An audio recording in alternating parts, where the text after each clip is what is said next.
ನೀವು ಶಿರಡಿಗೆ ಹೋಗ್ಬೇಕು ಅನ್ಕೊಂಡಿದ್ರೆ ನಾವೊಂದು ಟೂರ್ ಪ್ಲಾನ್ ನ ಕೊಡ್ತೇವೆ. ಈ ರೀತಿಯಲ್ಲಿ ನಿಮ್ಮ ಟೂರ್ ನ ಪ್ಲಾನ್ ಮಾಡಬಹುದಾಗಿದೆ. ನೀವು ರೈಲ್ ನ ಮೂಲಕವೇ ಹೋಗಿ ಬರ್ತೀರಾ ಅಂದ್ರೆ ನಾವಿಲ್ಲಿ ಬೆಂಗಳೂರಿಂದ ಹೇಳ್ತಿದ್ದೇವೆ, ನಿಮ್ಮ ಊರಿಂದ ಕೂಡ ನಾವು ಇದೇ ರೀತಿಯಲ್ಲಿ ಪ್ಲಾನ್ ಮಾಡ್ಕೊಳ್ಬಹುದು.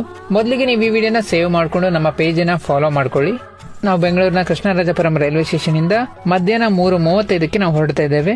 ಬುಧವಾರ ಮಧ್ಯಾಹ್ನ 3:35ಕ್ಕೆ ನಾವು ಹೊರಡ್ತಾ ಇದ್ದೇವೆ.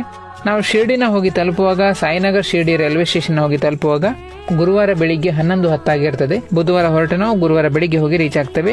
525 ರೂಪಾಯಿ ticket price. Shirdi railway station ಇಂದ ಸಾಯಿಬಾಬಾ ಮಂದಿರ 2.9 ಕಿಲೋಮೀಟರ್ ದೂರ ಇದೆ. ನೀವು ಗುರುವಾರ ತಲುಪಿರ್ತೀರಲ್ಲ, ಆ ದಿವಸ ನೀವು ನೋಡಬಹುದಾದ ಪ್ಲೇಸ್ ಗಳನ್ನ ಇಲ್ಲಿ ಕೊಟ್ಟಿದ್ದೇವೆ. ಶಿರ್ಡಿ ದೇವಸ್ಥಾನದ ಅಲ್ಲದೆ ಬೇರೆ ಯಾವ್ದೆಲ್ಲ ಪ್ಲೇಸ್ ಗಳನ್ನ ನೋಡಬಹುದು ಅನ್ನೋದ್ರ ಬಗ್ಗೆ. ಈ ಪ್ಲೇಸ್ ಗಳನ್ನೆಲ್ಲ ನೋಡಿ ಆದ್ಮೇಲೆ ನೀವು ನೈಟ್ ಶಿರ್ಡಿಲೇ ಸ್ಟೇ ಆಗಿ ನೀವು ಆನ್ಲೈನ್ ಅಲ್ಲಿ ರೂಮ್ ಗಳನ್ನ ಬುಕಿಂಗ್ ಮಾಡ್ಕೊಂಡು ಬರಬಹುದು. ಅವರದ್ದು ಆಪ್ ಮತ್ತೆ ವೆಬ್ಸೈಟ್ ಕೂಡ ಇದೆ. sai.org.in ಅಂತ ಅವರ ವೆಬ್ಸೈಟ್. ನೈಟ್ ಸ್ಟೇ ಆಗಿ ನೀವು ಶುಕ್ರವಾರ ಬೆಳಿಗ್ಗೆ ನಿಮ್ಮೊಂದು ಟ್ರೈನ್ ಇದೆ. ಈ ಟ್ರೈನ್ ಮೂಲಕ ನೀವು ರಿಟರ್ನ್ ಹೋಗಬಹುದು.